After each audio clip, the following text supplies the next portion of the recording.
Quando uma aeronave vai ser projetada, os fabricantes podem escolher se ela vai ser uma aeronave para levar só passageiros, se ela vai ser uma aeronave para levar passageiros e cargas, ou se ela pode ser convertível passageiros e cargas. Então, na fabricação já se escolhe todo esse tipo de projeto. Para quê? Existem algumas particularidades de aeronaves cargueiras que devem ser feitas de fábrica, ou então depois a aeronave volta para uma adaptação para ser uma aeronave cargueira. Então ali ela vai receber um piso diferente, portas diferentes, uma série de procedimentos que vão ter que ser feitos para se enquadrar como aeronaves cargueiras.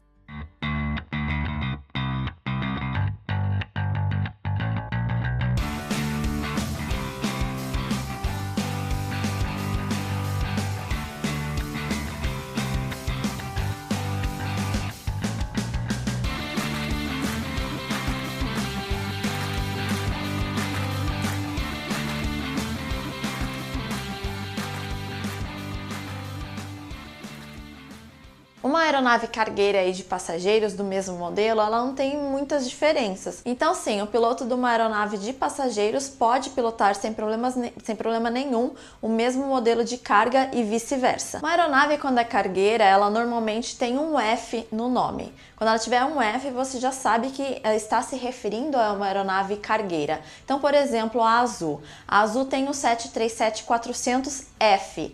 F porque é a aeronave cargueira da Azul. A Latam tem a APSA, né, que é a empresa de cargas deles. Então, eles têm o 767-300F, que também quer dizer que é aeronave cargueira. Eu já fiz um vídeo sobre isso aqui no canal, falando o que significa cada letra de nome de aeronaves. Então lá você consegue achar. Depois que acabar esse vídeo aqui, corre lá para você assistir e ver o significado de cada letra. A cabine de comando. A cabine de comando ela é igual à de aeronaves de passageiros, com uma diferença, o tamanho dela.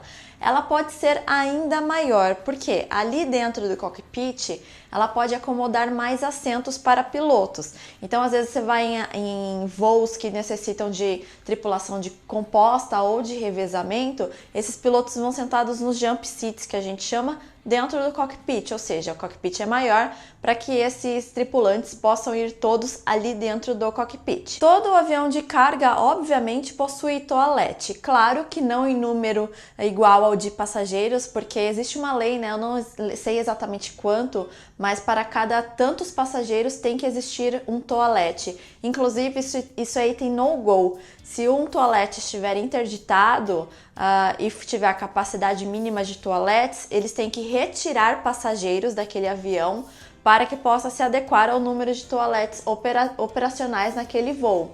Então, para aeronaves cargueiras, como vai só a tripulação técnica, existe um toalete para eles poderem usar durante o voo. E para aeronaves que fazem voos mais longos, existe também uma galley completa com forno, geladeira. Em aeronaves cargueiras não tem a função de comissários, os comissários não vão, só vão os pilotos. Então quem opera ali a galley também são os pilotos. Outra coisa que aeronaves que fazem longas rotas possuem são os famosos sarcófagos, as camas para o descanso dos tripulantes, né? Então ali vai uma tripulação de revezamento, onde ficam 2 pilotos ali operando a aeronave e o restante vai descansar para depois poder revezar. Então, na aeronave cargueira, basicamente é um container. Dentro desse container tem as camas lá para eles poderem descansar, junto com máscaras de oxigênio, extintor. É realmente um lugar bem completinho para que eles possam descansar ali. O que mais diferencia um avião de passageiros para um avião de carga é a parte ali onde os passageiros ficam, onde teriam as poltronas. A aeronave é equipada com uma porta lateral maior para que esses containers possam entrar, cargas maiores possam entrar sem problemas nenhum. E ali onde teriam as poltronas é cheio de roldanas e presilhas para que esses containers possam ser deslizados, né, empurrados com mais facilidade e presos ali durante o voo. Você já parou para pensar que a maioria dos produtos que chegam aí na sua casa em algum momento passou por via aérea?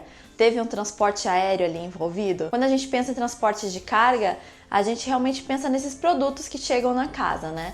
Mas não é só isso. Transporte de carga envolve diversas cargas diferentes, como por exemplo, carro, tanque de guerra, gados, Cavalos, muitos cavalos de competição, inclusive tem um vídeo aqui no canal de um voo da Emirates transportando cavalo, tem que ir ali um adestrador ou um veterinário para poder cuidar dos cavalos durante o voo. Então o número de produtos diferentes que entram nesses voos é muito grande. A gente até se espanta, né? Porque é isso que eu falei, você pensa realmente no que chega na sua casa. Só que os itens transportados são os mais diversos. Transporta-se muito peixe, principalmente do Chile, salmão, né? Muito transportado. A gente reclama do preço do salmão, mas o salmão também paga uma passagem aérea para chegar até você. Uma outra curiosidade sobre carga é que diversas cargas consideradas como cargas perigosas, elas não podem ser transportadas em aviões que tenham passageiros, mas elas podem ser transportadas em aviões exclusivos de cargas, como por exemplo,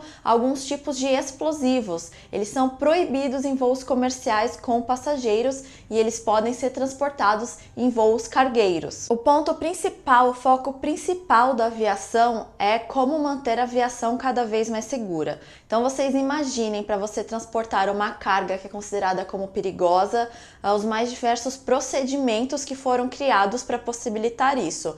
Então a gente pode citar aqui, por exemplo, os tipos de embalagem. Para cada tipo de carga perigosa tem um tipo de embalagem específico e é realmente cobrado que isso daí seja embalado de uma forma correta para poder embarcar nos voos. Eles têm que ser etiquetados para as pessoas poderem identificar o que tem ali dentro de uma forma muito mais fácil. Então existe uma tabela de etiquetas que devem conter em cargas perigosas para poder identificar. A quantidade, dependendo do item que você está despachando de carga perigosa, existe uma quantidade máxima permitida em cada aeronave. Então, se você quiser embarcar uma quantidade X maior do que você deve, elas vão ser embarcadas em voos diferentes, exatamente pela quantidade máxima permitida em cada voo. Uma carga radioativa, então, por exemplo, equipamentos que fazem exames radiológicos, eles podem ser levados a bordo com o cuidado de ter uma embalagem específica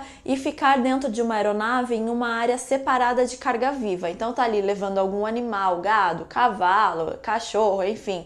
Ela tem que ir em uma área separada dessa carga viva. Gelo seco é outro exemplo, que além de ter uma embalagem especial, ele também deve ser mantido separadamente de qualquer carga viva. Para saber tudo isso, obviamente, ninguém deve ter decorado de cabeça. Existe toda uma tabela de consulta e ali diz cada carga, o que pode ir com o que, qual é o procedimento de segurança, qual é a quantidade máxima, quais as etiquetas devem ter, e aí todo mundo segue esse protocolo para que faça do voo de carga tão seguro quanto um voo de passageiros. Existe ainda o que a gente pode considerar de artigo perigoso oculto, que não necessariamente exista, mas possa existir dentro daquele produto que está sendo transportado. Então, por exemplo, o motor de um carro antigo que vai ser transportado. Dentro dele pode existir resíduos de óleo ou de combustível que pode ser inflamável. Então ele pode ser considerado como um artigo perigoso oculto. Tá, mas você imagina um 767, um Antonov, o que cabe de carga ali? Os mais diferentes tipos, cada um com um limite de alguma coisa, cada um com um procedimento diferente. E o piloto que vai levar essa carga de um ponto para outro, ele sabe tudo que tem ali dentro?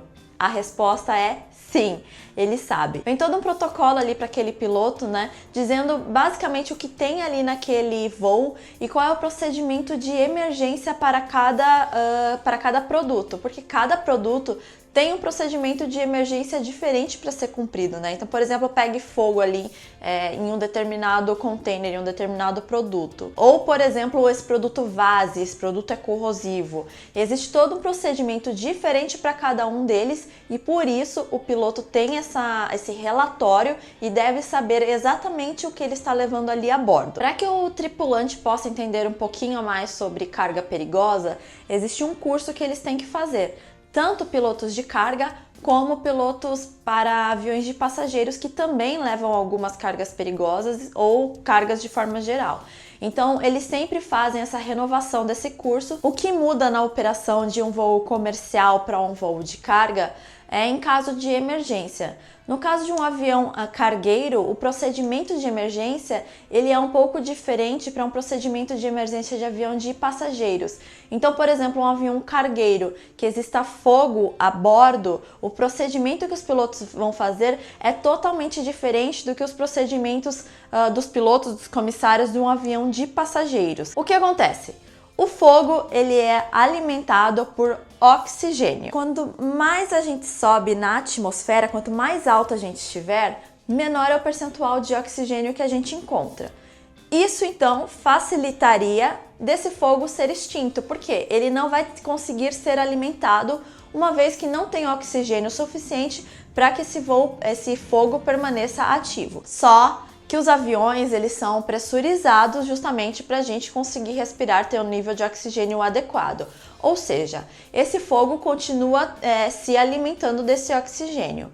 Bom, nas aeronaves cargueiras, como não tem passageiros, vocês concordam comigo que é muito mais fácil você combater esse fogo retirando o oxigênio? E como faz isso?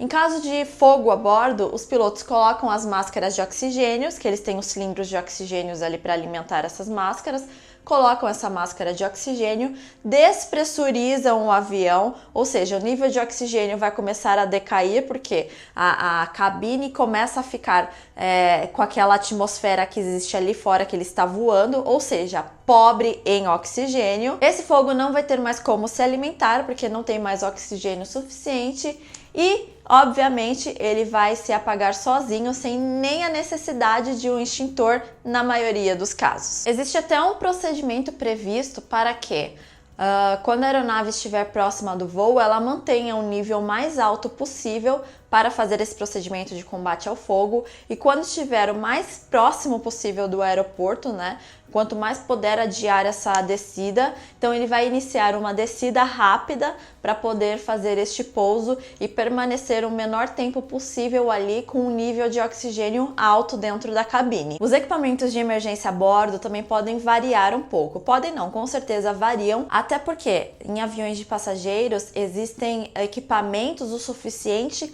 para todo mundo que está a bordo, né? Diferente de um avião cargueiro que você só precisa para tripulação técnica, que se resume ali em pouquíssimas pessoas. Então os equipamentos de emergência são diferentes, assim como a escorregadeira. Tem muitos aviões cargueiros que não possuem escorregadeira na porta. O que acontece então? Existe um cabo preso em uma roldana. E esses pilotos, eles vão colocar uma cadeirinha tipo dessas de alpinismo, sabe?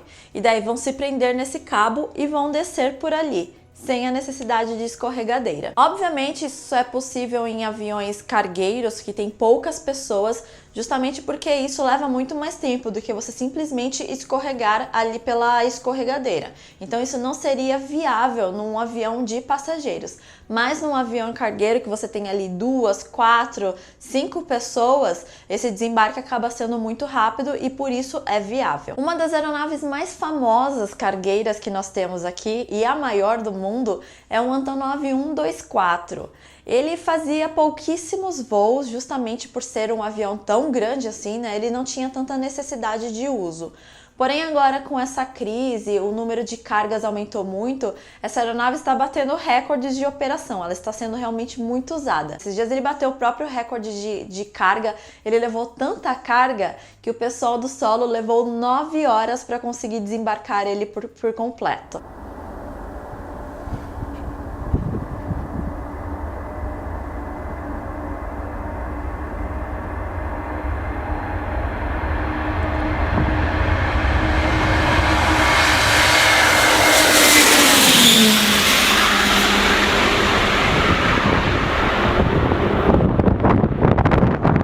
Eu gosto muito de trazer esses tipos de vídeo para vocês com informações diferentes, porque é o que é mais difícil você encontrar por aí, né? E eu sei que vocês gostam.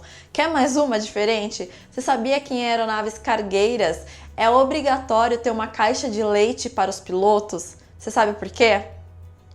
Bom, vou fazer aqui o meu jabá então. Se você quiser descobrir o porquê, eu tô deixando um post lá no meu Instagram, é @juhelps, dizendo exatamente o porquê que é obrigatório uma caixa de leite em aviões cargueiros para os pilotos. Então, se você quiser saber a resposta, vai lá no meu Instagram e descubra, mas antes disso, deixa aí nos comentários, porque eu quero me divertir um pouquinho, vocês são muito criativos, vai ter bastante comentário legal sobre isso. Para encerrar a ideia, eu quero terminar dizendo que sim, a carga ela é mais lucrativa para as empresas do que os passageiros, porque a carga ela não tem necessidade ali da poltrona, do compartimento superior, da comissaria, das comissárias, dos equipamentos de emergência, uma série de fatores que fazem com que o passageiro seja menos rentável para uma empresa do que a carga. Tá, Juliana, então por que a empresa não voa só carga? Porque, via de regra, não existe uma demanda tão grande assim como nós estamos vendo nessa época, né, que nós estamos vivendo, que está todo mundo comprando pela internet, equipamentos médicos, equipamentos hospitalares estão sendo transportados, então está tendo uma necessidade muito maior do que o normal, que não é assim. Eu sinceramente espero que vocês tenham gostado desse vídeo, eu acho que eu trouxe bastante informações legais, diferentes aí. Se você gostou, não esquece de dar o like e compartilhar. Vai lá no meu Instagram, veja a resposta do leite e assista meu vídeo aqui no YouTube falando sobre as letras das aeronaves, o que significa cada uma delas, tá bom? Um beijo, até o próximo vídeo. Tchau!